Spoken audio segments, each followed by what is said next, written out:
Tuhan di tempat ini selalu memberkati. Amin.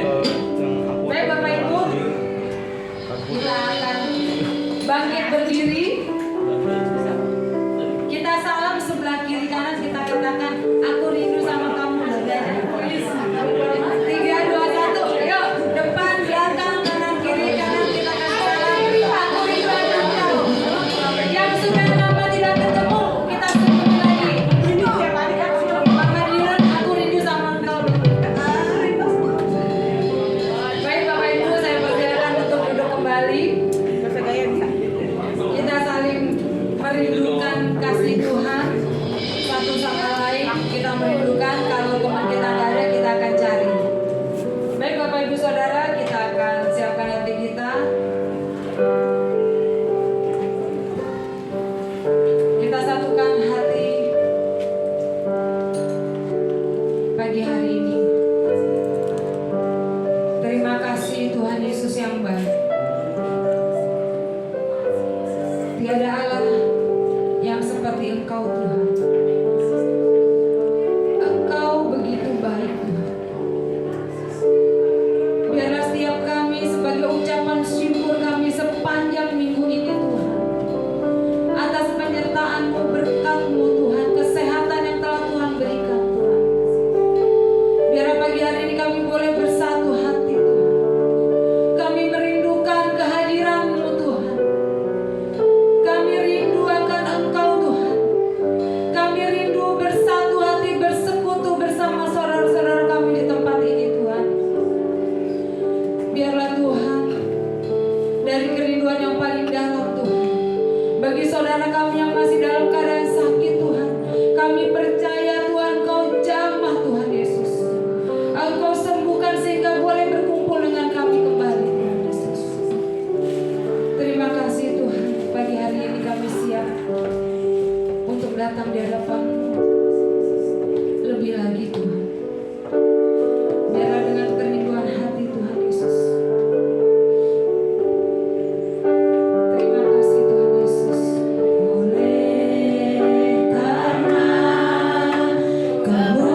Engkau dahsyat, Engkau luar biasa Tuhan.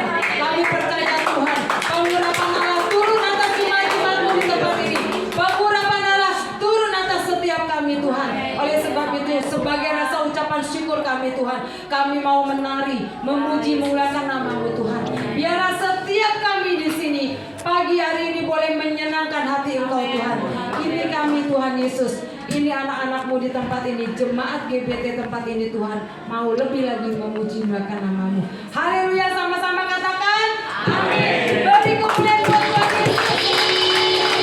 Bagi yang sudah memuji Tuhan, lihat kanan kiri kita colek. Ayo kita memuji Tuhan. Semangat. Turun. Kita akan menari bagi Tuhan. Jangan malu.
Ditebus dosanya oleh Tuhan. Ada di sini?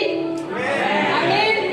Kalau kita sudah ditebus dosanya sama Tuhan, lihat pengorbanan Tuhan di Kalvari.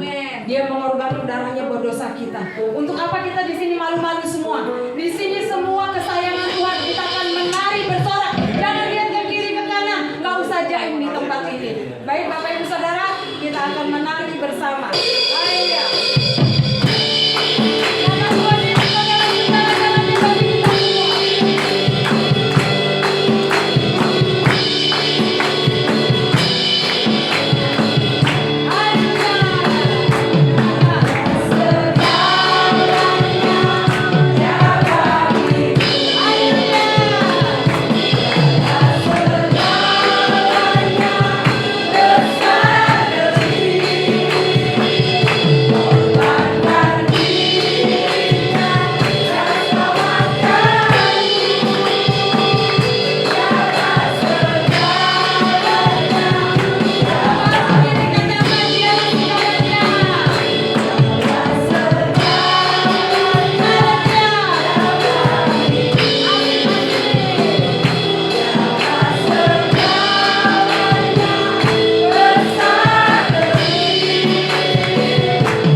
duduk kembali.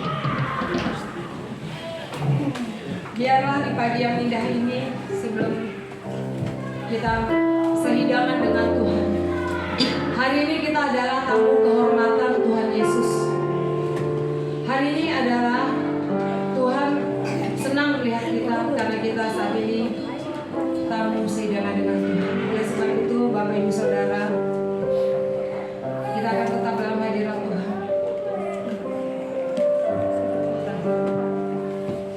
Kita akan akui Dia bahwa Engkaulah Tuhan Yesus.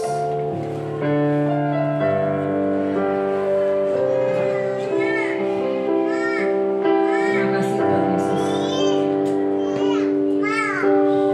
Ku rindu. Terima kasih Tuhan. Terima kasih Tuhan.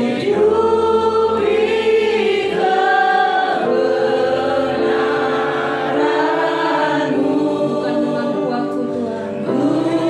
Katakan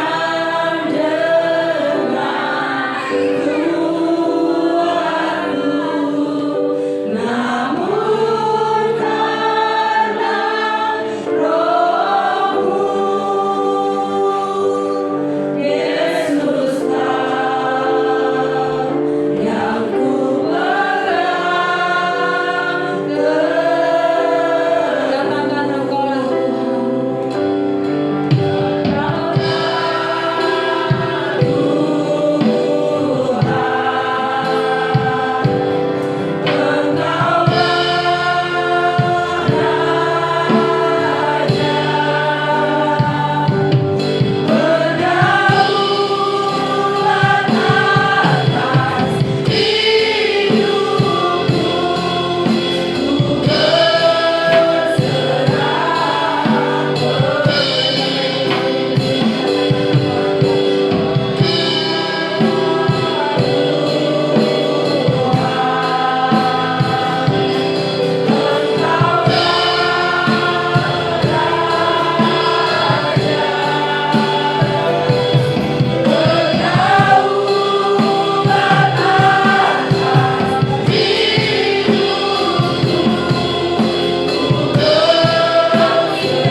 Inilah pengakuan umat-Mu ya Tuhan. Engkaulah Tuhan. Engkaulah Raja. Hanya Engkau satu-satunya yang berkuasa atas kehidupan kami, atas hidup dan mati kami. Biarlah kami senantiasa sadar akan hal itu, supaya hidup kami bisa sejalan dengan kehendak Raja di atas segala raja. Biarlah kami hidup di dunia bukan mengikuti hawa nafsu kami, bukan mengikuti apa yang dunia tawarkan, tapi biarlah kami hidup seperti Tuhan Yesus telah hidup. Terima kasih Tuhan. Sebab itu ajari kami untuk kami hidup seperti yang Kau kehendaki. Tuntun kami Tuhan, arahkan hidup kami ke arah yang benar. Ampuni ketika kami menyimpang, bawa kami kembali ke jalan. Terima kasih Tuhan, firman-Mu berkuasa memerdekakan kami. Firman-Mu itulah yang menuntun, firman-Mu itu adalah pelita bagi kaki kami dan terang bagi jalan kami. Terima kasih Tuhan, kami buka hati kami bagi firman-Mu. Kami siapkan segala keberadaan kami, konsentrasi kami untuk kami mendengar dan mengerti firman. Berkati teman-teman kami yang sudah melayani kami dalam pujian penyembahan. Apa yang mereka lakukan di dalam Tuhan tidak sia-sia. Tambahkan talenta mereka supaya mereka boleh lebih lagi memuliakan Tuhan. Terima kasih Bapa. Dalam nama Tuhan Yesus kami berdoa. Amin. Shalom. Ya, silakan duduk saudara. Terima kasih untuk teman-teman tim musik. Saudara dikasih Tuhan, bulan Agustus sudah habis. Ya, kita masuk bulan September. Hari ini kita masuk bulan pertama, minggu pertama di bulan September. Ya, masih belum lepas dari euforia kemerdekaan, kebebasan. Ya, saya beri judul hari ini bebas tanpa bablas. Ya. Saya percaya saudara ngerti, walaupun sebetulnya kata bablas ini diadopsi dari bahasa Jawa. Tapi saya percaya kita paham. Pernah kebablasan saudara? Dalam hal apa kebablasan?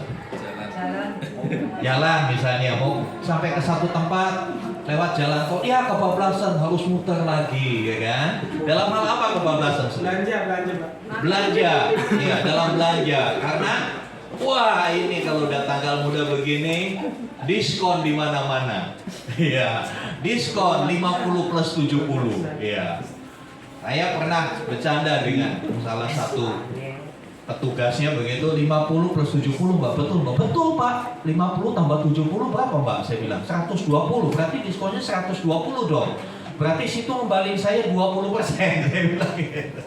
Ya saudara, jadi kadang-kala kita ada banyak hal di dalam hidup kita, tanpa sadar kita jadi bablas. Ya tadi dalam bepergian bisa bablas, dalam hal belanja tadi bablas, dalam hal apa lagi saudara? Makan, ya dalam hal makan kalau sudah enak, wow, lomo-lomo, wah udah lupa deh timbangan, lupakan kolesterol. Di sini gak ada kolesterol, kan? Kolesterol adanya di lab, adanya di rumah sakit. Ya, dalam hal apa lagi selain makan? Dalam hal omongan, betul gak? Tanpa sadar kita bablas ngomongin orang. Ayo siapa yang sudah begitu? Bilang sama sebelahnya, saya sudah gitu loh. Ya dalam hal apa lagi saudara? Tidur. Siapa yang suka bablas tidur? Siapa yang tadi pagi bablas tidur ini? Iya kan? Jadi saudara, dalam hidup ini kita sudah terbiasa dengan kata bablas, sehingga kita berpikir ya cuma ketawa. Kalau bablas apa? Sepertinya tidak ada penyesalan, sepertinya cuma ketawa aja. Iya saya bablas, cuma gitu kan? Iya. Nah saudara, kita akan belajar kebebasan yang Tuhan berikan, kemerdekaan yang Tuhan berikan. Itu bukan bebas sebebas-bebasnya, tapi bebas tanpa bablas. Bebas yang ada aturannya, bebas yang ada tanggung jawab di dalamnya. Bukan sebebas-bebasnya. Akhirnya kalau bebas-bebas-bebasnya semau gue. Banyak orang-orang hari ini berkata ini hidup gue, semau gue dong, gue mau apa aja, ya. Bahkan ini menjadi satu pola pikir yang digaungkan oleh dunia, pola pikir yang terus diberitakan, dipublikasikan. Teristimewa dalam, kalau saudara tahu, saudara mengamati ya di dunia media sosial, ya tanpa sadar, tanpa sadar media sosial itu mengarahkan pikiran kita kepada sesuatu yang sebetulnya berlawanan dengan kehendak Tuhan. Tanpa sadar pikiran kita dipengaruhi oleh media sosial, sehingga apa yang dianggap wajar itu dianggap sebagai kebenaran juga. Ah wajar, nggak apa-apa. Semua juga banyak kok yang begitu, ya kan? Dunia kita sedang menuju ke arah itu. Dan media sosial, kemajuan teknologi dunia digital, itu alat yang ampuh yang dipakai iblis untuk menghancurkan manusia. Nah, sekali lagi media sosial tidak jahat, ya. Medsos tidak jahat, gadget tidak jahat. Ya, ini sifatnya netral, sama seperti pisau. Tergantung di tangan siapa dan tergantung bagaimana kita menggunakannya. Dan rupa-rupanya hari-hari ini media sosial, perkembangan teknologi informasi. Ya, apa sih teknologi informasi? Teknologi yang membuat informasi itu gampang disebarluaskan. Dulu kita kalau mau kasih pemberitahuan harus pakai surat, ya kan? Harus pakai surat. Saya masih ingat dulu, Pak tukang pos itu pakai sepeda, kring kring, gitu ya. Sekarang udah nggak ada lagi yang seperti itu. Ya, kalau ada surat, ya misalnya keluarga kita ada yang meninggal di luar kota, paling cepat, paling canggih apa? Telepon. Iya. Kalau rumahnya ada telepon, kalau rumahnya nggak ada telepon, di kampung, surat. Nunggu berhari-hari. Tapi teknologi membuat waktu yang berhari-hari itu menjadi singkat. Tinggal ketik atau copy paste, kirim, klik. Hanya hitungan 5-10 detik berita itu tersebar. Nah, saudara dikasih Tuhan, tanpa sadar berita-berita itu disusupi dengan pemikiran-pemikiran yang melawan Tuhan. Hari-hari ini yang namanya LGBT. Apa sih LGBT, Pak? Lesbian, gay, bisex, transgender. Ya, perilaku seks yang menyimpang. Makanya kemarin dalam parenting hari Jumat, ya, keluarga-keluarga, orang tua kita wajib mengedukasi anak-anak kita tentang seksualitas yang sehat. Sebab kalau anak-anak mendapat informasi dari benda yang kecil ini, jangan heran ketika suatu kali anak kita berkata, anak kita yang cewek berkata, "Pak, Ma, saya mau menikah." Menikah dengan siapa? Dengan Joko? Dengan Budi? Bukan. Saya mau menikah dengan Nina. Cewek mau menikah dengan cewek. Kita kaget. Tapi tanpa sadar dunia sedang membawa ke arah itu. Di mana Yanto bertunangan dengan Budi. Kalau Budinya Budianti nggak apa-apa, ya kan? Nah, sekarang dikasih Tuhan, dunia sedang menggiring kita. Kemarin waktu pembukaan Olimpiade, saya kaget. Tontonan LGBT disajikan di panggung dunia. Olimpiade itu kan panggung dunia, iya kan? Disajikan. Sepertinya itu dikemas seperti hiburan, tapi sebetulnya itu cara memasukkan satu pengajaran, cara memasukkan satu doktrin ke dalam pikiran orang yang melihat. Jadi orang mempengaruhi orang untuk melakukan apa-apa itu gampang. Pengaruhi dulu pikirannya, karena pikiran ini akan memberikan komando kepada bagian tubuh lain untuk melakukan sesuatu. Nggak mungkin orang tiba-tiba disuruh membunuh mau. Tapi kalau pikirannya sudah dicekoki dengan kebencian untuk membunuh, itu tinggal nunggu waktu aja.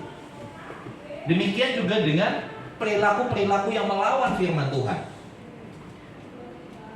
Orang diisi dulu dengan pemikiran-pemikiran yang akhirnya tanpa sadar orang menyetujui, iya nggak apa-apa ya, laki sama laki, toh nggak ada yang dirugikan, ya kan? Ya memang sih nggak ada yang dirugikan, ya kan? Ya. Kalau misalnya tadi Yanto sama Joko menikah, ya nggak ada yang dirugikan memang. Toh kita sama-sama suka. Tapi bukankah itu adalah melawan hukum Tuhan? Nah, kadangkala bebas di sini disalah mengertikan. Kita baca dulu ayatnya. Galatia 5 ayat 13 sudah terpampang di situ. Galatia 5 ayat 13 kita baca bersama-sama. 2, 3. Saudara-saudara, memang kamu telah dipanggil untuk merdeka. Tetapi janganlah kamu mempergunakan kemerdekaan itu sebagai kesempatan untuk kehidupan dalam dosa, melainkan layanilah seorang akan yang lain oleh kasih. Iya, bagian awal dari ayat ini berkata, memang kamu telah dipanggil untuk merdeka. Kita semua dipanggil untuk merdeka. Ada kata dipanggil. Kalau saudara dipanggil, responnya dua. Mendengar panggilan itu atau mengabaikan. Ya kan? Mendengar panggilan itu atau mengabaikan. Banyak kali orang ketika dipanggil Tuhan, entar Tuhan, entar. Banyak kali orang ketika dipanggil Tuhan untuk merdeka, dipanggil untuk diselamatkan dari belenggu dosa. Nanti Tuhan, nanti. Saya belum siap. Saya belum siap. Saya kadang-kadang bingung, belum siapnya untuk apa? Dimerdekakan kok belum siap? Ya mungkin dia masih suka dengan dosanya. Masih suka dengan dosanya. Nah, saudara dikasih Tuhan, kita telah dipanggil untuk merdeka. Ayat ini aja pilihannya di tangan kita. Kita mau merespon panggilan Tuhan atau mau mengabaikan? Kita mau merespon, menjawab panggilan Tuhan lalu datang. Kalau dipanggil kan harusnya datang, betul nggak saudara?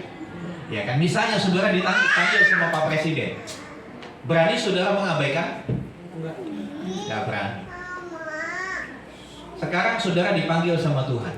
Pertanyaan saya, Presiden sama Tuhan mana lebih berkuasa? Tapi kenapa kita seringkali mengabaikan panggilan Tuhan? Jawab di hatimu sendiri. Kadang-kala kita dipanggil sama orang di dunia, pejabat, gak usah presiden deh, dipanggil Pak RT, lu datang gak? Datang, ada apa Pak RT gitu kan? Sambil tunduk-tunduk hatinya dan duduk, aduh apa ini? Perasaan iuran bulanan udah saya bayar, perasaan kalau kerja bakti saya nyumbang kopi, tapi kok dipanggil, ada apa ini? Ya kan? Itu baru level manusia. Ini dipanggil Tuhan, banyak orang yang abai, banyak orang yang gak mau datang. Seharusnya ketika kita dipanggil Tuhan, kita datang. Saya bersyukur saudara yang hadir di tempat ini adalah orang-orang yang menjawab panggilan Tuhan. Untuk hadir di tempat ini, berpesta rohani dengan Tuhan, menikmati tubuh dan darah Tuhan dalam perjamuan kudus. Tapi berapa banyak orang yang tidak mau hadir? Apakah Tuhan tidak memanggil? Memanggil. Cuma mereka abai, mereka cuek. Nah, setelah merdeka, kita mau datang untuk apa? Untuk dimerdekakan, untuk dibebaskan. Kalau saudara terikat, orang yang terikat, yang diharapkan apa? Lepas dulu. Ya. Saudara posisi terikat, di depan ada makanan. Saudara pilih dilepaskan apa pilih makan? Pilih lepas dulu, karena kalau belum lepas nggak bisa makan. Kita dipanggil untuk dilepaskan. Tapi banyak orang, ya, ayat ini memberikan nasihat, tetapi janganlah kamu mempergunakan kemerdekaan itu sebagai kesempatan untuk kehidupan dalam dosa. Jadi kemerdekaan atau bebas itu bukan berarti bebas berbuat dosa. Coba kita lihat gambar berikut. Ya.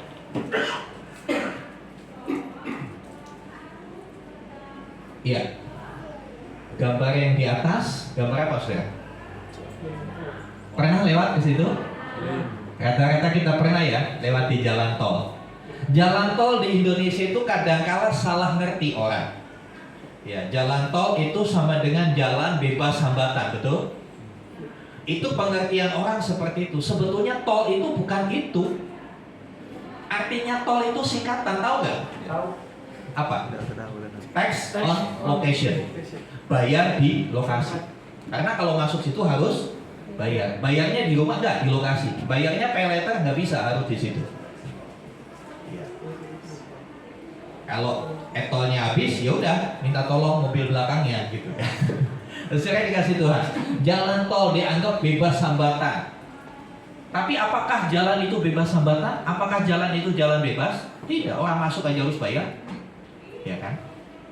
Apakah jalan itu benar-benar bebas? Enggak. Dalam jalan tol tuh ada rambu. Yang di atas angka merah, yang di bawah. Nah, kadangkala kita bisa bawa mobil, bisa jago, tapi kita nggak ngerti rambu-rambunya. Banyak orang Kristen mau jadi Kristen, gampang jadi Kristen. Gampang jadi Kristen, datang ke gereja, nggak perlu baca kalimat syahadat, ya kan? Maaf, datang ke gereja, mengaku di hati bahwa Yesus Kristus Tuhan, mengaku bahwa Yesus itu Tuhan atas hidupnya, dibaptis sudah jadi Kristen. Tapi dia nggak ngerti aturannya. Aturan sebagai orang bebas itu seperti apa? Karena di jalan tol aja ada aturan. Dan survei membuktikan kecelakaan lalu lintas justru banyak terjadi di jalan tol. Betul? Kenapa, saudara? Orang lengah di situ. Karena terlalu asiknya jalan, tidak ada lubang, tidak ada yang nyebrang, tidak ada yang jual teh kotak atau telur asin di pinggir jalan. Kita asik tancap gas terus. Akhirnya mengalami yang namanya microslip. Apa microslip? Tertidur sejenak. Beberapa detik pas taunya udah nabrak mobil di depan. Karena apa? Rambu-rambunya diabaikan. Ketika hidup kita bebas tanpa aturan, yang terjadi seperti yang di bawah. Ketika hidup kita bebas tanpa aturan, maka hidupmu celaka. Jadi Tuhan Yesus membebaskan kita dari dosa bukan supaya kita hidup sebebas-bebasnya tanpa aturan. No, bukan begitu konsepnya. Bukan begitu. Karena kalau hidup kita dibebaskan sebebas-bebasnya, apa yang terjadi, saudara? Kita celaka. Kacau. Ya kan? Kacau. Di jalan tol yang ada aturan aja diabaikan. Di jalan tol yang banyak rambu-rambu, banyak yang nggak ngerti itu maksudnya apa. Ya kan? Ya orang rata-rata masuk tol cuma taunya masuk bayar dulu gitu aja. Dalam perjalanan ada marka jalan warnanya, ada yang putus-putus, ada yang lurus, banyak yang nggak ngerti, saudara. Ada tanda-tanda begini dilewatin, yang dilihat keluarnya sebelah mana gitu kan, supaya nggak bablas gitu kan. Dan saya kan dikasih Tuhan. Kehidupan di dalam Tuhan bukan berarti bebas tanpa aturan. Karena ketika hidup itu bebas tanpa aturan, maka hidup kita akan celaka.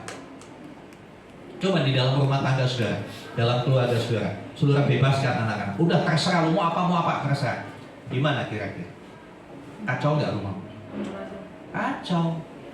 Main pasir di atas tempat tidur, iya kan? Semua orang disuruh masuk ke rumah. Semua kan ada aturan. Ya. Next. Ya. Jadi tujuan Tuhan Yesus memerdekakan kita, yang pertama kita melihat di dalam Roma pasal 6 ayat yang ke-12. Roma 6 ayat 12.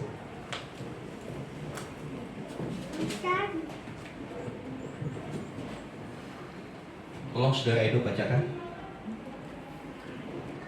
Roma 6 ayat 12. Roma 6 ayat 12.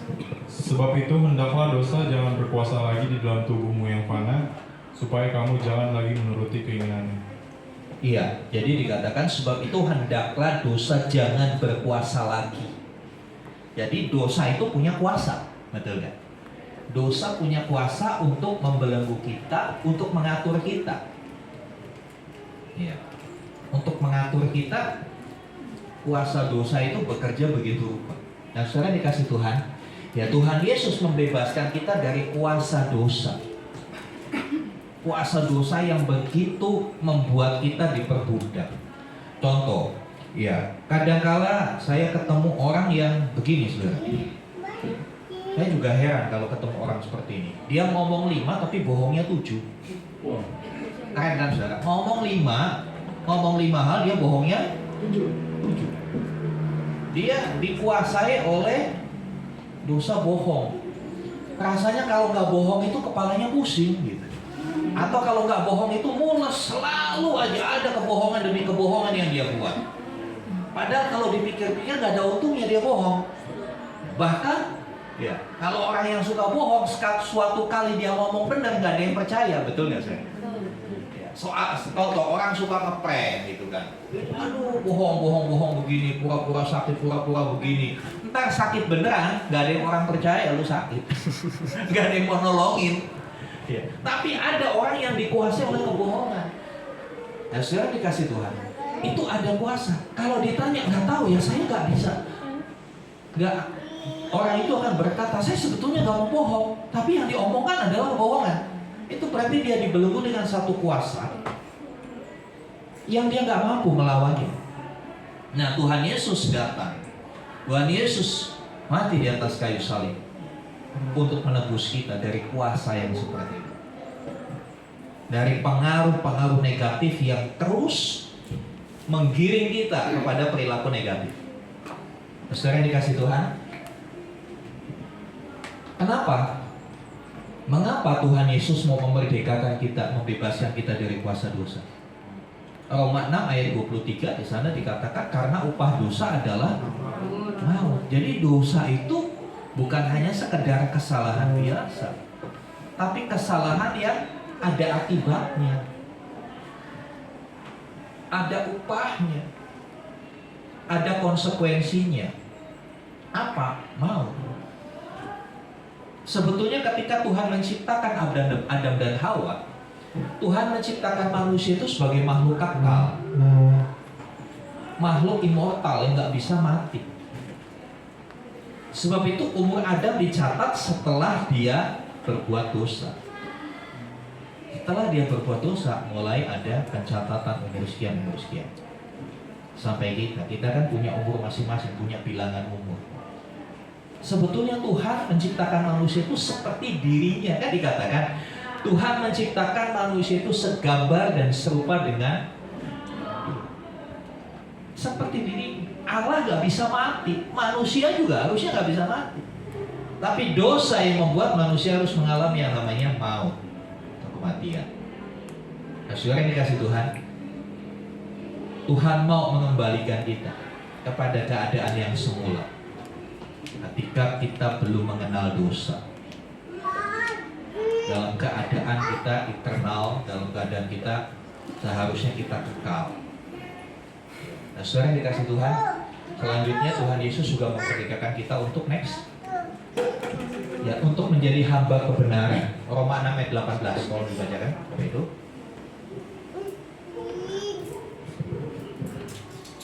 Roma 6 ayat 18, kamu telah dimerdekakan dari dosa dan menjadi hamba kebenaran. Iya, kamu telah dimerdekakan dari dosa dan sekarang jadi hamba kebenaran. Ada peralihan. Ada peralihan kuasa yang menguasai. Tadinya dikuasai oleh dosa, tapi sekarang dimerdekakan untuk menjadi hamba kebenaran. Yang menguasai kita harusnya kebenaran, karena kebenaran itu mendatangkan damai sejahtera. Saya kasih contoh. Kalau saudara nggak salah, misalnya contoh dalam sebuah perusahaan, Pak Bos bilang begini, siapa yang curi handphone saya? Handphone saya hilang. Habis meeting kok tiba-tiba handphone saya hilang. Apa yang dilakukan bos itu? Yang ikut meeting dikumpulkan, betul nggak? Ya kan? Kalau saudara nggak salah, takut nggak? Nggak, damai aja. Ya silakan periksa, bebas, ya kan?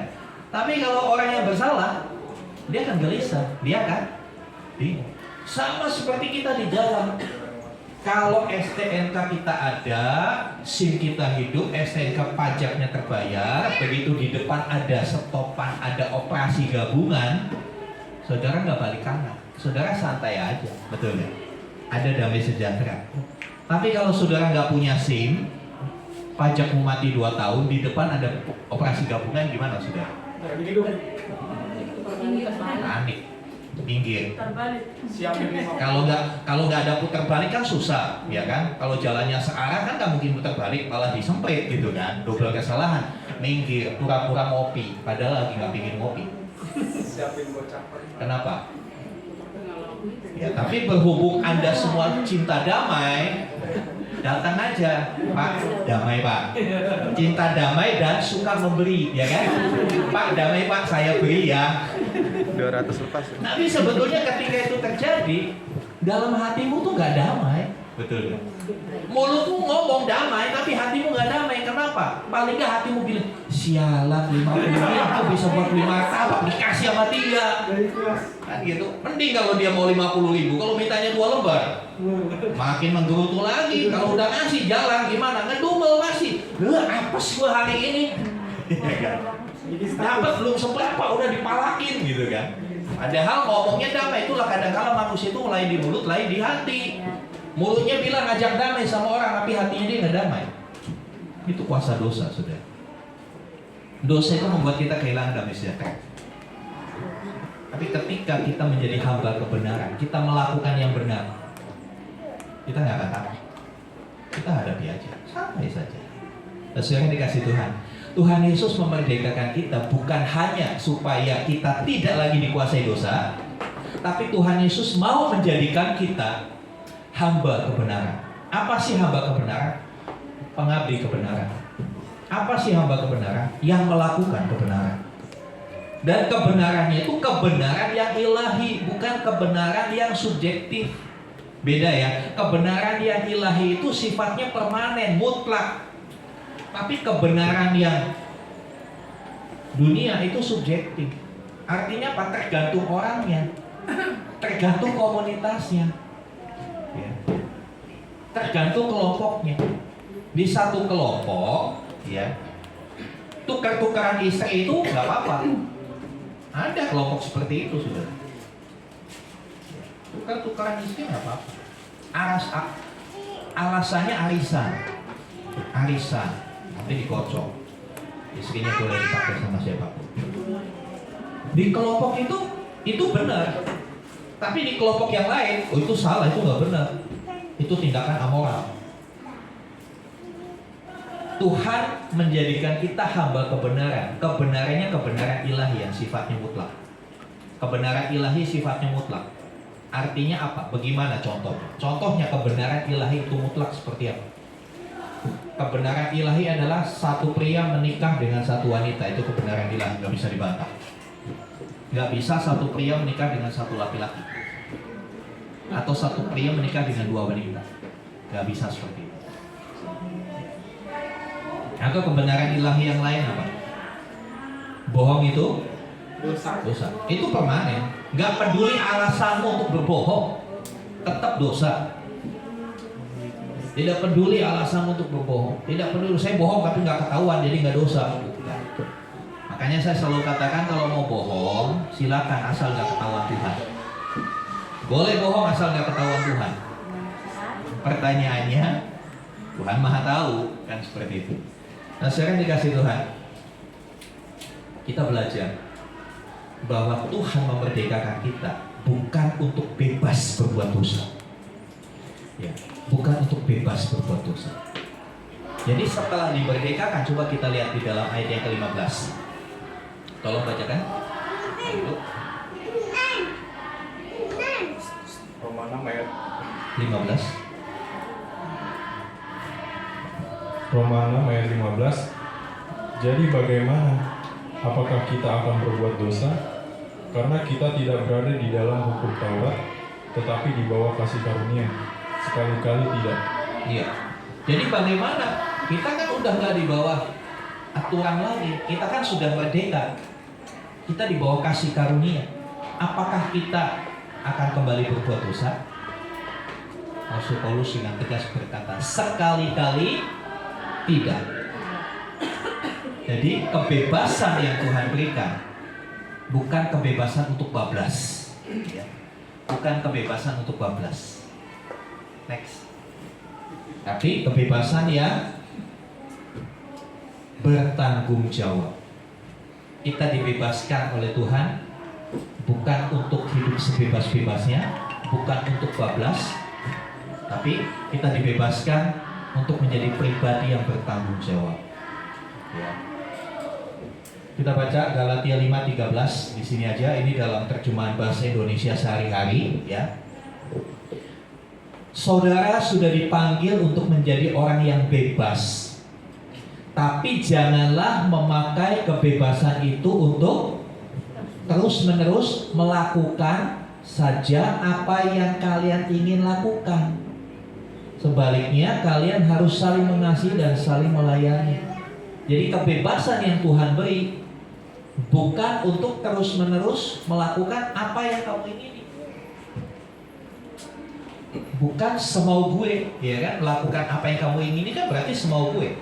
Kebebasan yang Tuhan berikan bukan kebebasan untuk semau gue, tapi kebebasan dengan aturan. Kebebasan yang bertanggung jawab.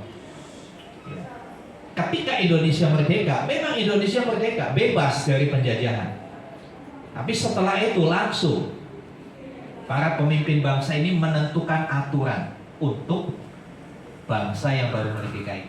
Apa aturannya? Dasarnya apa? Dasar negara. Dibuatlah Pancasila yang tidak bisa diamandemen. Itu adalah nilai-nilai bangsa, jati diri bangsa. Yang kedua, dibuatlah Undang-Undang Dasar 1945 sebagai dasar dari segala sumber hukum. Ada aturan. Jadi setelah bebas 17 Agustus, Presiden Soekarno nggak bilang ya udah bebas, rakyat terserah mau ngapa-ngapain, terserah mau gimana-gimana. Enggak. Ada tanggung jawabnya sebagai orang bebas. Ya. Ada tanggung jawabnya. Ada tanggung jawab dari sebuah kebebasan. Apa? Untuk mengasihi dan melayani. Kalau kita mengasihi saudara, nggak mungkin kita akan bohongin dia, betul nggak sih? Ya kan? Kalau kita mengasihi saudara, nggak mungkin kita marah-marahin dia. Kalau kita mengasihi, saling mengasihi, nggak mungkin menipu, nggak mungkin melakukan yang tidak sopan. Kalau mengasihi, kita melayani. Melayani itu mengutamakan kepentingan orang daripada. Coba saudara kalau makan di restoran. Saudara makan di restoran, saudara seenaknya aja kan kalau nyuruh kan, Mbak, ambilin ini. Dia padahal lagi sibuk di sana, datang kan ke saudara. Kenapa? Atau pelayan itu lagi duduk, mungkin lagi santai capek, ini rame banget. Baru begini terus dipanggil. Gimana pelayan itu? Langsung berdiri kan? Gak mungkin sambil dipanggil, entar Pak nanggung 5 menit lagi ya. Ada pelayan yang begitu? Langsung dipecat terus dia. Iya kan? Ya melayani itu seperti itu. Dia lagi asik untuk dirinya, dia tinggalkan keasikan buat dirinya untuk kepentingan orang yang minta dilayani. Jadi itulah panggilan kita sebagai orang Kristen. Kita dipanggil untuk saling mengasihi dan saling melayani. Tapi banyak orang yang gak suka dengan kebebasan ini. Iya, ada satu tokoh psikologi, ya. Mas Yosia pasti tahu Sigmund Freud. Tahu tokoh ini Yosi? Sigmund Freud itu tokoh psikologi terkenal, ya, yang dipakai acuan untuk psikologi modern. Sigmund Freud berbicara begini: kebanyakan orang tidak benar-benar menginginkan kebebasan. Sampai di sini betul nggak saudara? Kadangkala kita juga berpikir yang sama.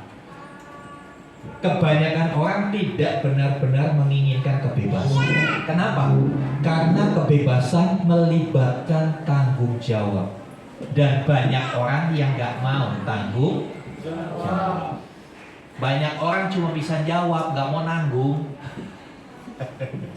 Kalau untuk jawab pinter banyak orang. Kenapa kamu begini? Wow, sederet alasan.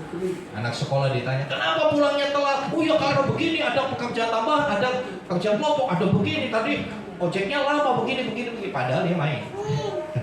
Dia tidak mau mempertanggungjawabkan apa yang dia lakukan. Lalu dia mencari alibi, mencari kambing hitam. Makanya kambing hitam, kalau pelihara kambing hitam. Karena itu banyak orang yang cari. Ya, kalau saudara mau pelihara kambing hitam aja. Banyak yang cari kambing hitam. Ada masalah apa carinya kambing hitam, nggak cari kambing putih. Saudara dikasih Tuhan, banyak orang yang nggak sadar bahwa kebebasan yang dimiliki itu mengandung tanggung jawabnya. Yang para jomblo di sini, ya, mau bebas dari status jomblonya? Mau? Edo? Kalau mau, harus siap tanggung jawabnya. Harus siap tanggung jawabnya, iya kan? Beli bensin aja mesti minta mama. Jadi saudara ini dikasih, itulah contoh yang sederhana. Kebebasan itu ada tanggung jawab. Mau bebas dengan mau seks bebas, ada tanggung jawabnya. Ikatan pernikahan itu banyak tanggung jawabnya. Baik tanggung jawab pria, tanggung jawab wanita, tanggung jawab sebagai suami, tanggung jawab sebagai istri. Nanti ketika punya anak, ada tanggung jawab sebagai orang tua. Jadi mau bebas? Mau? Ingat, bebas bukan untuk bablas, tapi bebas untuk bertanggung jawab. Saling mengasihi, saling melayani. Banyak orang tidak sadar bahwa kebebasannya itu satu paket, nggak bisa beli eceran. Satu paket dengan tanggung jawab. Dan banyak orang yang tidak mau bertanggung jawab. Susah mencari orang yang bertanggung jawab. Nggak usah di dunia. Ya ayo kita renungkan diri kita sendiri, di rumah tangga kita, komunitas yang terkecil, di rumah tangga kita. Sudahkah kita menjadi suami yang bertanggung jawab? Sudahkah kita menjadi istri yang bertanggung jawab? Sebagai anak, sudahkah menjadi anak yang bertanggung jawab di rumah tangga? Banyak orang yang mau lepas tanggung jawab. Maunya cuma jawab, ya kalau jawab saya mau pak. Tapi kalau untuk nanggung, aduh nggak mau. Nah, sekarang dikasih Tuhan, kita belajar bahwa kebebasan yang Tuhan beri itu memindahkan status kita dari hamba dosa kepada hamba kebenaran. Tentu ada tanggung jawab. Jangan saudara pikir jadi hamba dosa gak ada tanggung jawab. Ada tanggung jawabnya. Bahkan konsekuensinya lebih ngeri. Maut, kematian kekal, terpisah dengan Allah selama-lamanya, kebinasaan kekal. Ada orang yang ngomong sama saya, Pak, semua orang masuk surga Pak, nanti surga penuh Pak, overpopulasi nanti di surga. Saya di neraka aja Pak, kayaknya lebih enak tuh di neraka. Saya cuma bilang begini, alah kamu baru kena api sedikit aja udah heboh mau ke neraka. Baru sakit gigi aja udah heboh, teriak-teriak sampai tetanggamu dengar. Alah kamu baru makan sama tahu tempe udah mengeluh mau ke neraka. Yakin lu mau ke neraka? Jangan saudara pikir neraka itu hanya sekedar panas doang. Di sana nggak ada toko AC saudara. Ada kipas angin. Saudara yang dikasih Tuhan. Ya, jangan sembrono ketika kita bicara. Ya, jangan sembrono. Tuhan mau kita menjadi hamba kebenaran. Tuhan mau kita tidak lagi dikuasai oleh kuasa dosa. Tapi tanggung jawab itu melekat pada kita. Bebas untuk bertanggung jawab, bukan bebas untuk bablas. Yang suka bablas, ayo. Kenapa sih orang kok suka bablas? Kenapa kalau kita naik mobil bisa kebablasan? Yang pertama apa? Tidak konsentrasi, nggak fokus, betul? Nggak fokus. Yang kedua, itu termasuk tidak fokus nanti. Tidak memperhatikan tanda-tanda. Ya kan? Kalau di tol kenapa bisa bablas? Atau nggak fokus, mikirin apa? Mungkin sambil teleponan, ya sambil apa namanya ngobrol, bablas. Nggak lihat tandanya. Oh harus keluar di sini. Harus keluar di sini. Ya. Kita tidak memperhatikan, kita tidak memasang tanda peringatan. Yang suka bablas tidur, ya karena tidak pasang alarm. Atau pasang alarm sih, iya Pak, saya pasang alarm Pak. Saya bangun waktu alarm, bangun untuk matiin alarm terus tidur lagi. Ya, senyum-senyum pasti pengalaman seperti itu. Iya itu saya. Bangun matiin tidur lagi, akhirnya bablas sudah. Kenapa sih alarmnya nggak bunyi? Ya bunyi, lu matiin lagi. Nah, saudara yang dikasih Tuhan. Ya, ayo yang suka bablas belajar untuk tidak bablas lagi. Amin. Sama-sama kita bangkit berdiri.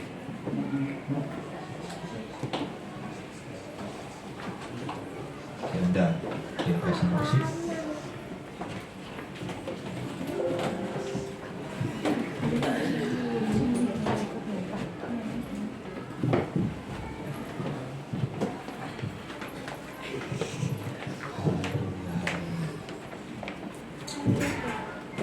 Sebelum kita masuk dalam perjamuan kudus, mari kita renungkan hidup kita. Berapa banyak kita bablas? Berapa banyak kita tidak mengindahkan panggilan Tuhan? Kita asik dengan hidup kita. Lebih parahnya lagi, kita asik menikmati dunia ini. Padahal firman Tuhan berkata dunia ini sedang lenyap. Dunia ini sedang lenyap, ya, bukan sedang makin membaik, tapi dunia ini sedang lenyap. Haleluya. Di tengah dunia yang sedang lenyap ini, apa yang harus kita sikapi? Haleluya, haleluya. 1 Yohanes 2 ayat yang ke-17. 1 Yohanes 2 ayat yang ke-17. Dan dunia ini sedang lenyap, OTW lenyap dengan keinginannya. Tetapi orang yang melakukan kehendak Allah tetap hidup selama-lamanya. Siapa yang tetap hidup selama-lamanya? Orang yang melakukan kehendak Allah, bukan yang melakukan keinginan dunia. Orang yang melakukan keinginan dunia akan lenyap bersama-sama dengan dunia itu. Sebab itu saudara, mari kita mau melihat diri kita sendiri. Gak usah lihat kehidupan orang lain, lihat hidup kita sendiri. Bercerminlah bagaimana hidupku. Apakah ya, orang bablas itu ada dua kemungkinan. Ada yang gak sengaja bablas, tapi ada yang sengaja dibablasin. Ya kan saudara? Ada yang sengaja dibablasin. Biarin aja, gitu kan. Apapun itu, bablas adalah sesuatu yang pada akhirnya merugikan. Ya kan? Ketika saudara bablas di perjalanan, saudara harus putar balik. Apa yang rugi? Rugi waktu. Saudara lebih lama sampai tujuan. Apa yang rugi? Rugi bensin, putar balik perlu bensin. Ya. Saudara yang dikasih Tuhan, saya mau ajak kita untuk kita lebih memperhatikan hidup kita, supaya gak terjadi bablas-bablas yang lain. Sudah cukup bablasnya. Saya mau bebas, bukan untuk bablas. Kita mau katakan, Engkaulah Tuhan, Engkaulah Raja.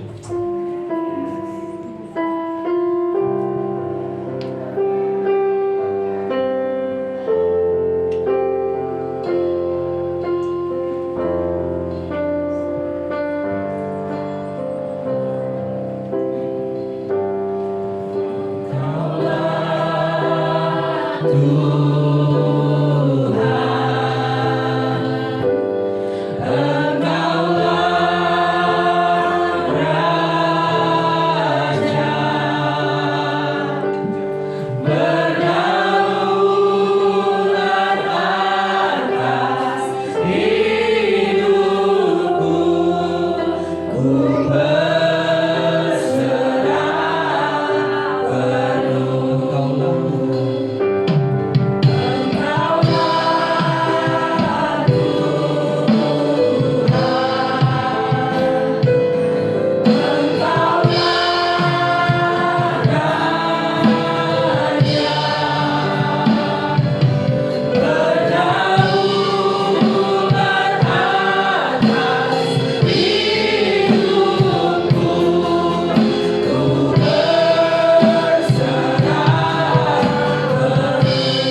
dalam perjamuan kudus.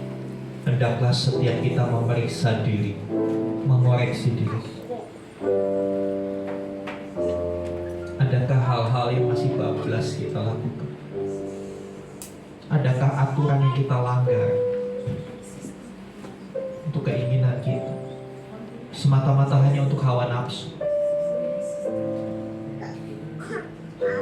supaya daging terpuaskan? Hari ini saudara, sudah diberikan kesempatan sebelum kita menikmati tubuh dan darah Tuhan, buat pengakuan di hadapan Tuhan. Kalau kau sudah bablas, minta ampun sama Tuhan. Ya Tuhan, aku udah bablas, aku udah kelewatan Tuhan. Hidupku udah gak lagi mengikuti aturan-aturan Tuhan. Tuhan selalu kasih kesempatan untuk kita bertobat dan kembali kepadanya.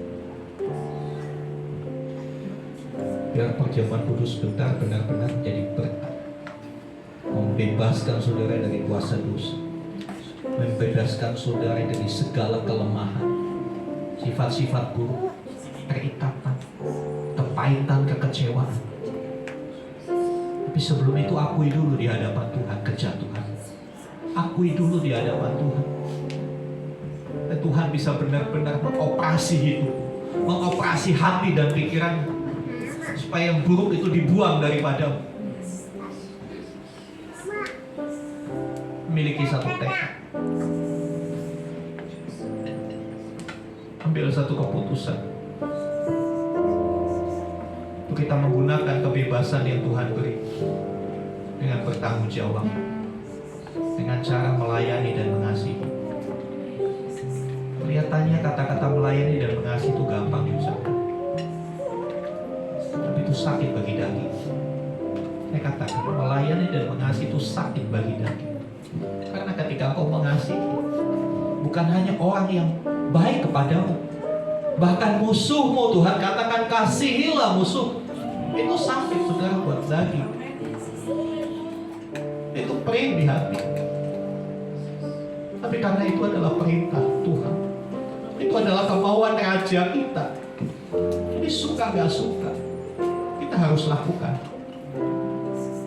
Tapi jangan khawatir saudara, Roh Kudus akan memberikan kekuatan kepadamu. Kau tidak berjuang sendiri. Kau tidak berjuang sendiri. Mungkin ada beberapa di antara saudara, hari-hari ini kau merasa kau sudah putus asa dengan hidupmu. Kau sudah putus asa dengan keluargamu. Kau sudah putus asa dengan keadaan ekonomi. Hari ini dengar baik-baik. Dia juru selamat. Yesus juru selamatmu ada di tengah-tengah kita. Dia akan selamatkan keluargamu. Dia akan selamatkan suamimu, istrimu. Dia akan selamatkan anak-anak. Tapi dia juga akan selamatkan ekonomimu, saudara. Jangan bimbang hati. Ada beberapa di antara saudara sudah bimbang.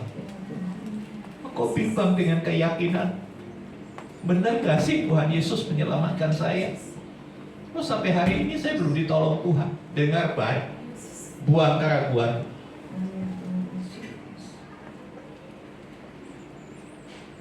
Pertolongan Tuhan itu sepasti nafas yang ada dalam hidup.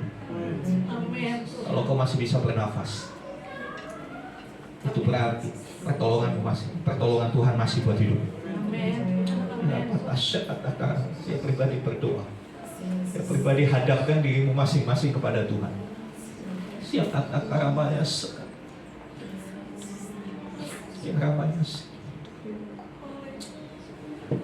haleluya,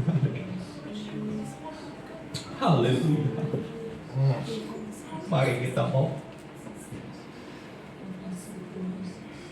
melakukan perjamuan kudus ini dengan cara yang layak. Bagaimana caranya? Periksa diri. Kalau masih ada dosa, kalau masih ada titik-titik bablas dalam hidup, minta ampun sama Tuhan. Ini perjamuan yang kudus, ini sakral.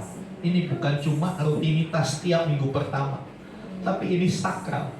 Tuhan ada di tengah kita. Tuhan hadir dalam roti dan anggur yang sebentar saudara makan. Dia akan menyatu dalam hidupmu. Dia akan menguasai pikiran dan hatimu. Kita harus siapkan tempat yang kudus, yang suci, supaya dia bisa hadir dalam hidup kita. Haleluya, haleluya, haleluya. Terima kasih Tuhan. Di tengah kami ada tubuh dan darahmu dalam bentuk roti dan anggur yang adalah buatan tangan manusia yang berdosa. Mari suci kuduskan roti dan anggur ini, dan layak dipakai menjadi sarana kehadiranmu tengah-tengah hidup kami. Kami sadar kami perlu Tuhan dalam hidup ini. Kami perlu Tuhan lebih daripada kami perlu uang. Hadirlah Tuhan dalam hidup kami. Nyatakan kasih dan kuasa-Mu. Teguhkan kami yang mulai bimbang. Kuatkan langkah kami yang sudah mulai gontai. Pegang tangan kami dan berikan kami kemenangan, supaya kami tidak bablas lagi, tapi kami menjadi pribadi yang menggunakan kemerdekaan yang Tuhan beri dengan bertanggung jawab. Kita masuk dalam perjamuan kudus. Sucikan kami lagi Tuhan. Layakkan kami untuk bersatu dengan tubuh dan darah-Mu yang suci ini. Terima kasih Tuhan. Silakan saudara mengambil roti dan anggur. Perjamuan kudus adalah bagi orang yang dewasa, yang secara sadar mengakui bahwa Tuhan Yesus adalah Tuhan dan Juru Selamatnya, yang sudah mati di atas kayu salib, bangkit pada hari yang ketiga untuk menyelamatkan setiap kita yang percaya. Haleluya. Naikkan pujian ini lagi saudara yang dikasihi Tuhan. Ku rindu setiap waktu hidup di kebenaran.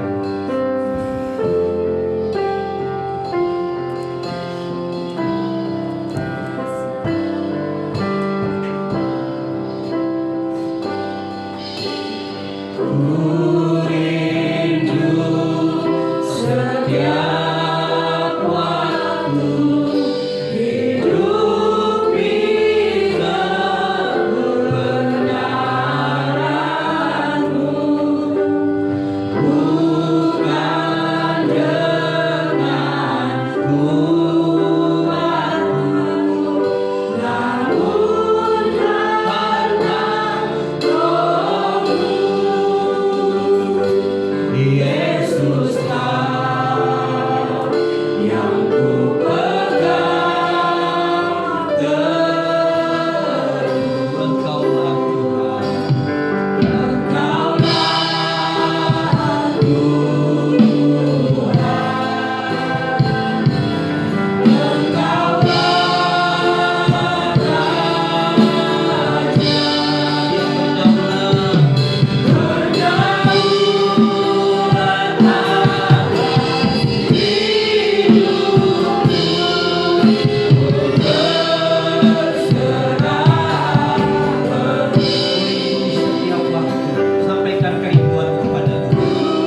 Di setiap roti yang saudara pegang ada tercetak ayat-ayat firman Tuhan. Setiap orang dapat ayat yang berbeda tentu. Itu adalah bagian dari kebenaran Allah yang harus kau hidupi. Saudara bisa baca, pegang itu sebagai kebenaran yang harus kau hidupi. Apa artinya menghidupi? Melakukan dalam keseharian saudara. Bukan hanya waktu ada Pak Pendeta, bukan hanya waktu dilihat saudara seiman, saudara satu komsel, tapi dimanapun saudara berada, lakukan kebenaran itu. Mari kita angkat roti. Dengarkan firman Tuhan. Sebab apa yang telah aku teruskan kepadamu, telah aku terima dari Tuhan, yaitu bahwa Tuhan Yesus pada malam waktu ia diserahkan, mengambil roti, dan sesudah itu ia mengucap syukur atasnya.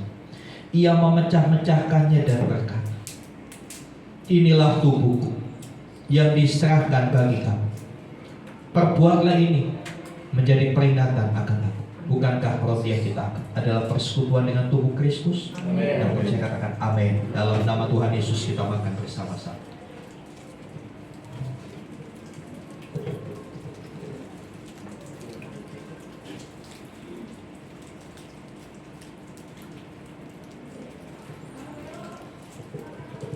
Terima kasih Tuhan.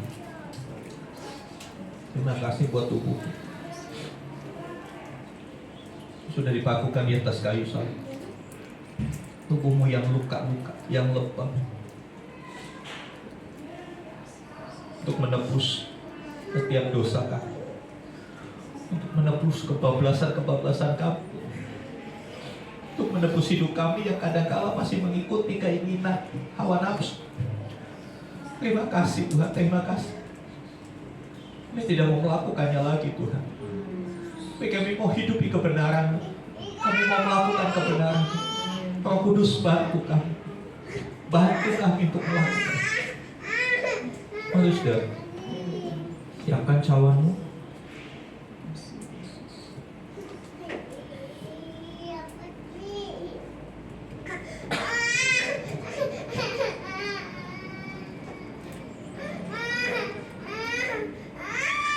Mari kita angkat cawan ditinggi dari kepala. Bukan hanya tubuhnya, di darahnya tercurah sampai tetes terakhir. Seluruh bagian tubuhnya merah karena darah. Karena kekerasan hati kita, karena dosa-dosa kita. Karena kita masih mau gabung, kita masih gak mau mengampuni orang lain, kita masih mendendam, kadang-kadang masih mengeluh.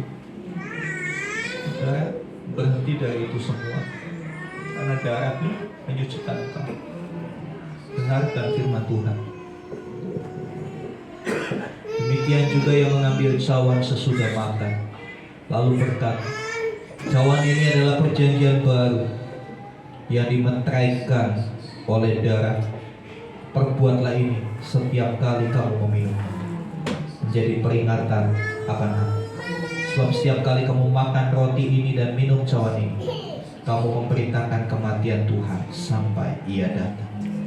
Bukankah cawan anggur yang kita adalah persekutuan dengan darah Kristus? Amin. Kita minum bersama-sama di dalam nama Tuhan.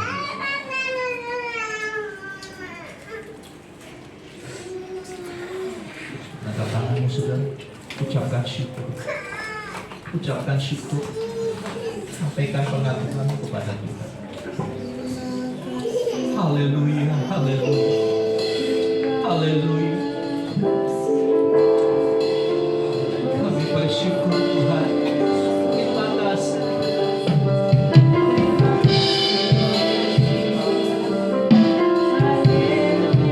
Haleluya, haleluya.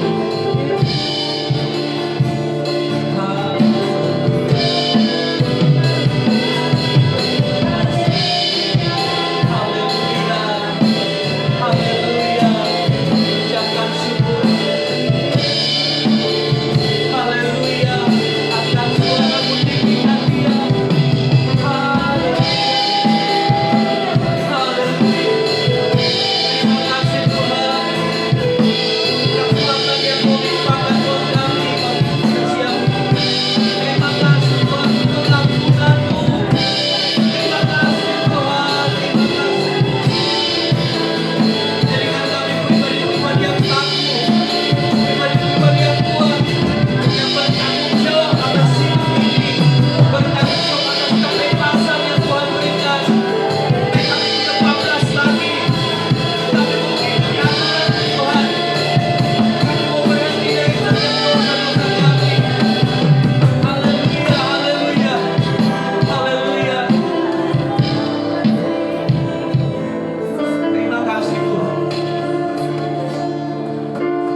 kami Tuhan. Berikan kemenangan. Kami tahu, walaupun jalan kami sulit, walaupun jalan kami terjal, walaupun lewati lembah bayang-bayang maut, walaupun lewati jalan yang berbatu-batu penuh dengan tetesan air mata, tapi bersamamu kami aman Tuhan. Bersamamu kami tenang, dan kami bisa pastikan bersamamu kami akan mencapai kemenangan. Kami akan mencapai panggilan sorgawi, kekekalan di dalam Tuhan. Terima kasih Tuhan. Kami bersyukur. Dalam nama Tuhan Yesus kami berdoa. Haleluya. Amin. Silakan duduk Bapak Ibu Saudara.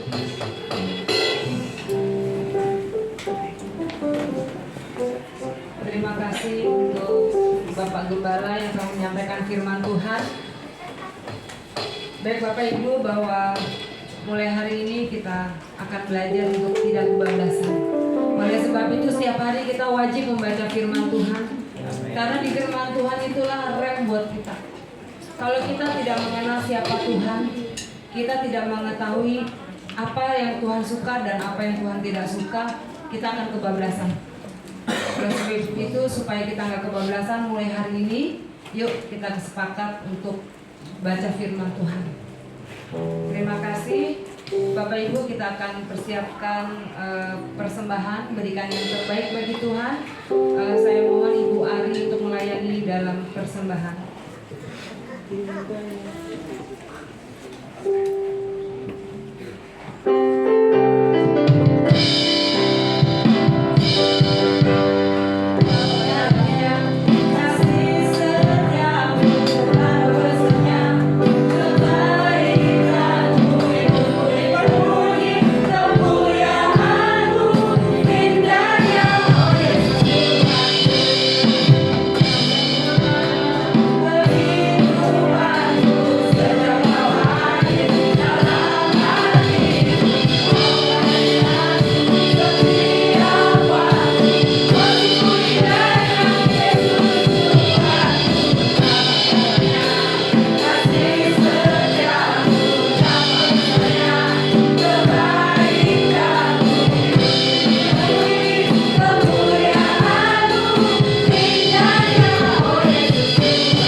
Biarlah Engkau melihat setiap ketulusan kami Tuhan. Apa yang ada pada kami yang terbaik kami serahkan kepadamu Tuhan. Engkau pakai Tuhan persembahan kami Tuhan untuk mempermuliakan nama-Mu Tuhan. Terima kasih Bapa, terima kasih Yesus, terpujilah nama-Mu. Dalam nama Tuhan kami Yesus Kristus, haleluya, amin. Terima kasih Bu Ari untuk pelayanannya dalam kolekte. Baik Bapak Ibu, kita akan mendengarkan pengumuman dari Bapak Gembala. Setelah itu Bu Dorta persiapan untuk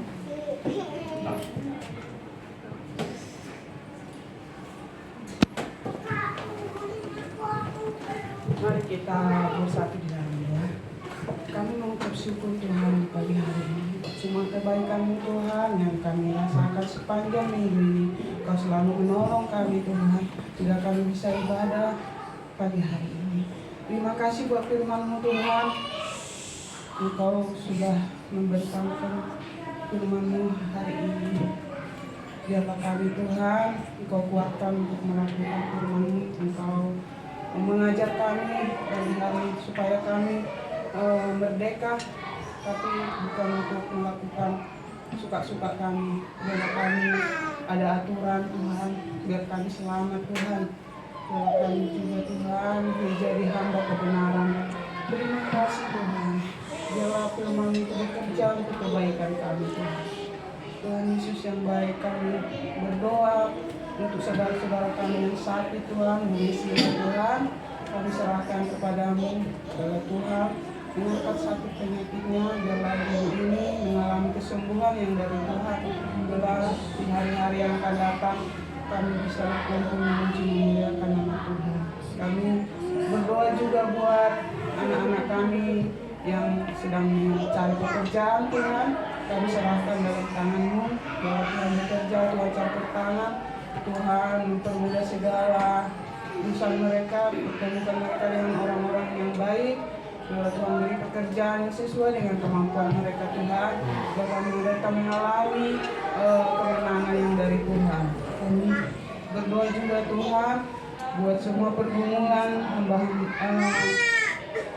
jemaat-Mu di tempat ini Tuhan. Kami tidak tahu, tapi Tuhan Maha tahu. Biarlah Tuhan yang campur tangan juga, Tuhan beri yang terbaik. Kami berdoa buat hamba-Mu Tuhan, Bapak Obaja, biar Tuhan Engkau selalu melindungi hamba-Mu ini. Biarlah Tuhan beri kesehatan yang ekstra Tuhan. Biarlah Kau berkati Bapak ini. Biarlah dia selalu melayani Tuhan lebih lagi. Berkati ibu dia, berkati anak-anaknya Tuhan. Engkau yang mencukupkan segala keperluan mereka Tuhan. Kami berdoa juga Tuhan buat negara kami, bangsa Indonesia Tuhan. Kami serahkan negara kami dalam tangan-Mu, ya Tuhan yang melindungi. Tuhan memberkati bangsa kami ini.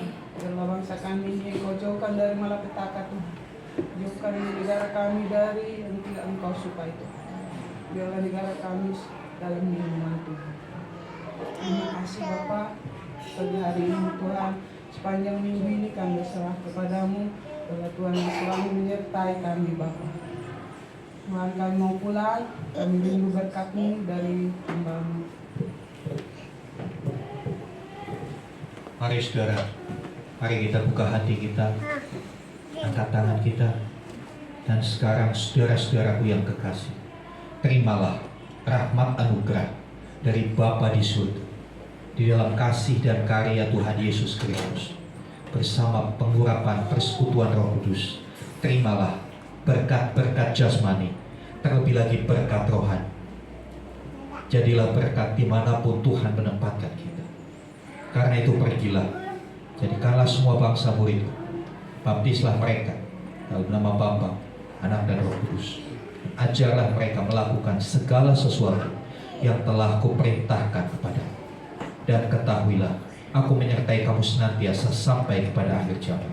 Demikianlah Tuhan Yesus akan datang kembali, menjemput kita, membawa kita ke tempat yang telah Dia sediakan, supaya di mana Tuhan Yesus berada, di situ pun kita boleh berada. Dengan penuh iman, kami terima semua berkat Tuhan di dalam nama Tuhan Yesus Kristus. Haleluya. Amin.